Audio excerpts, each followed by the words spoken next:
Hey, this is Denise from ôehë.com. Today, I'm going to show you how to make the Farrow stitch scarf. I really like this one. Now let's talk supplies. You need 160 yards of chunky yarn, a large gauge loom with at least 23 pegs, loom hook, crochet hook, yarn needle, scissors, and if you want to mark your loom markers. Let's cast on. Secure your yarn to the anchor peg. Remember to remove it after a few rows, and then let's wrap 23 pegs.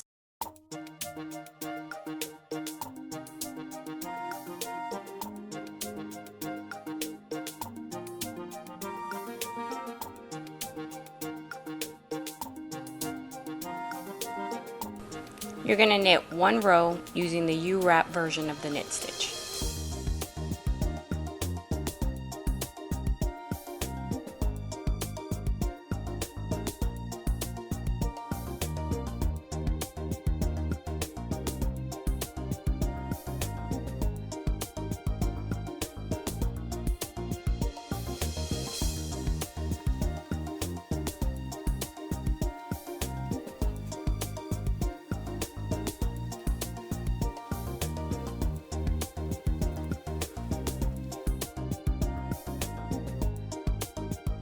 Okay, for the pattern, you knit 3 for the edges, and then you start the stitch pattern, which is a purl 2, knit 1, until the very last 2 stitches where you're going to knit 2.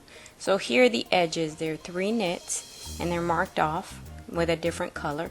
And then we're going to start the 3 stitch pattern, which is the purl 2, knit 1, and you're going to continue that 3 stitch pattern all the way until these last 2, which you're going to knit. And you'll see that the last 3 are just like the first edge, which was 3 knits. For a cleaner look, personally, I prefer to skip that first stitch, and so I'm going to start my edge with 2 knits. You don't have to do this. You can do your 3 stitches. Now we move to the 3 stitch pattern, and we're going to purl these 2 and knit 1. Let's do a quick review on your purl stitch. You're going to take your working yarn and put it under your loop. With your hook, scoop up your yarn and create a new loop. You're going to take the old loop off, put the new loop on, and pull your working yarn. Your knit is the opposite. You put your yarn on the top and knit off. Now just repeat your 3 stitch pattern.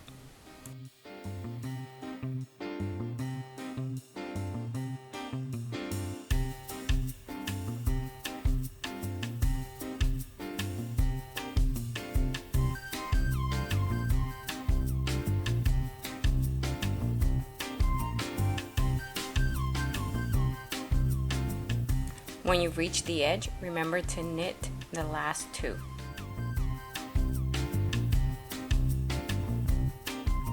Now on to row 2, and for the edge we're going to knit 2 and then start the stitch pattern, which is the opposite, knit 2, purl 1 to the last 3 stitches.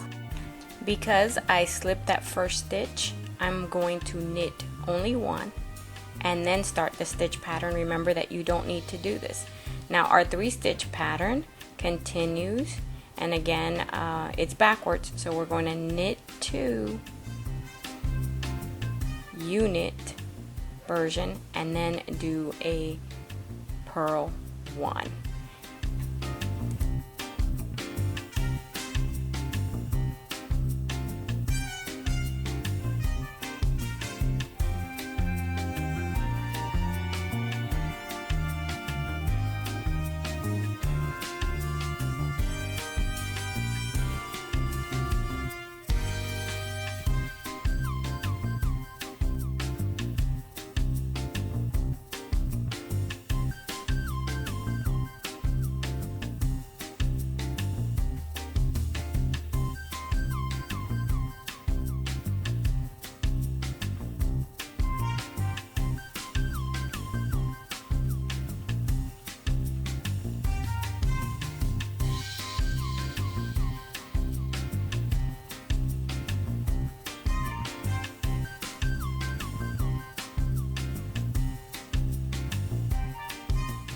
Now you're going to repeat rows 1 and 2 for your desired length. I happen to do 150.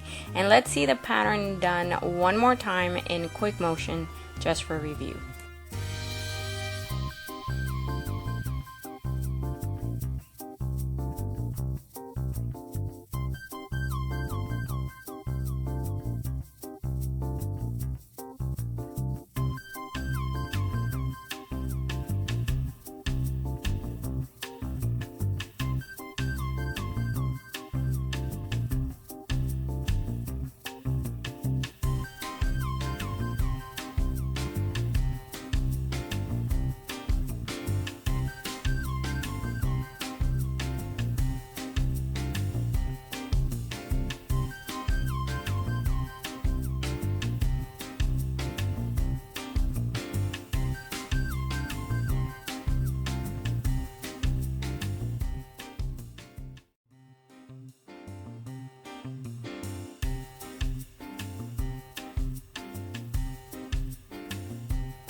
We're going to finish our scarf using the modified basic bind off, and this is a technique that's done over 2 stitches. So we start at the end and you're going to wrap peg 2, knit off, take the loop off of peg 2 and place it on peg 1, and you're going to tighten the loop. Knit off on peg 1 and take the loop off of peg 1 and you're going to place it on peg 2 and tighten your loop. We're going to do it again. You're going to wrap peg 2, knit off, and take your loop from peg 2 and you're going to place it on peg 1 and tighten that loop, knit off, and you're going to take your loop from peg 1 and you're going to place that loop on peg 2 and tighten it. Again, that is your basic bind off, and this is where we modify. We're going to wrap peg 1 and 2. That is where you modify, and then knit off. Now take the loop off of peg 2, place it on peg 1. You're going to knit off peg 1 and then take that loop and you're going to place it on peg 2. Now we're going to start again, and you can do the basic bind off completely from beginning to end without modifying, but I find that it makes that edge too short, and so that's why I add the modify to kind of extend it. And I'm going to be doing it every 3rd set, but you could do it every 4th or every 5th, whatever makes you feel more comfortable. So you can modify the modified, my version of the modified, which is every 3rd. It's anywhere you want a better stretch.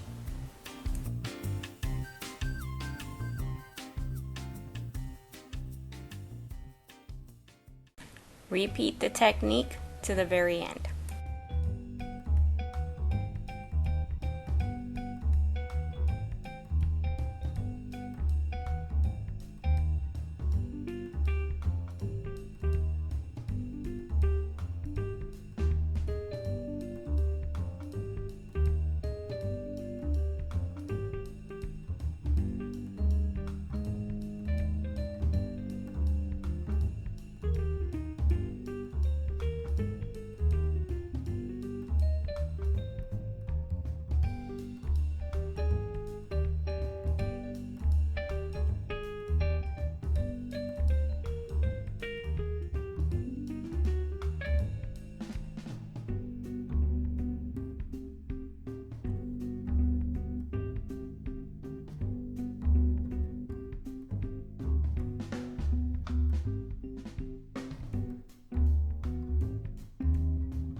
Now I like to tighten the loose loops on my first row, but you don't need to do this. You'll notice that the edges is real clean on one side and really loopy on the other, and this doesn't matter if you're going to put fringes, but if you're not and you want to tighten, then we go to the edge and we start pulling our loops. As you pull them, you're going to notice that it shows you where the next loop is, and you can pull that one. So just pull a little and it'll show you. You're going to go from the front to the back side and back again, and like I said, just pull on the loops and it's going to show you where the loop that you need to pull next is, and just keep going all the way to the end.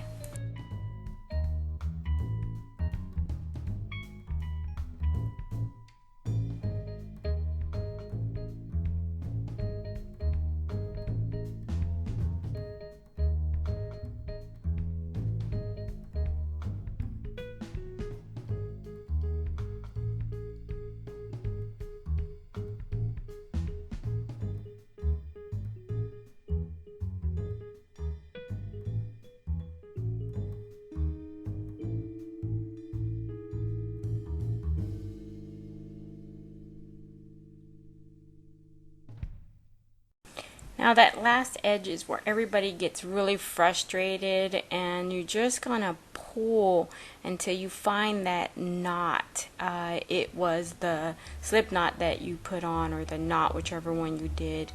Just like I said, pull on it and it's gonna show you where it is. See right there, that's where mine is. So I am going to pull that last one out. That's what's gonna let me pull my yarn through. Okay, if you can't do this, just cut and make a knot, no biggie. Alright, let's get a crochet hook and weave in those ends to finish this project.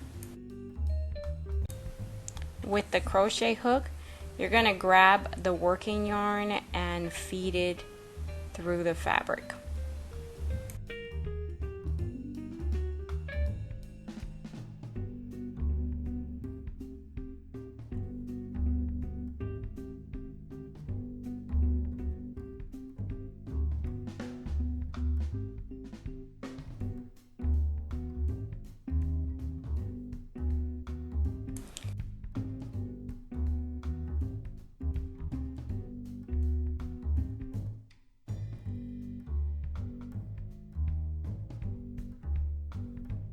When you feel like you have fed enough length through that the yarn is secure, then you could go ahead and cut off any excess that you have and just take that end and feed it through. Some people like to knot. I don't like to knot. I did steam block my scarf, and I will give you a link on the website and in the description that will be helpful if you want to do the same. Okay, you're done. Now, go make the matching hat. There's a link on the website and in the description.